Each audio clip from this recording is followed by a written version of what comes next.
أعوذ بالله من الشيطان الرجيم. بسم الله الرحمن الرحيم.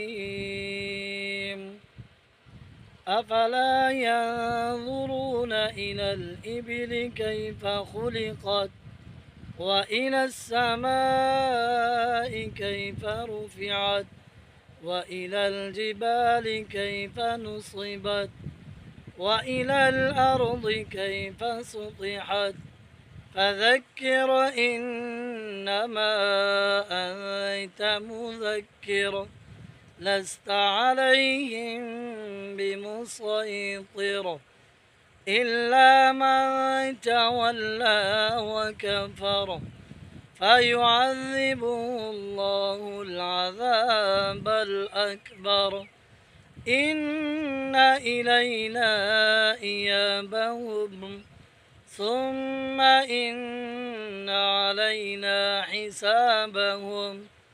آمنت بالله صدق الله العظيم.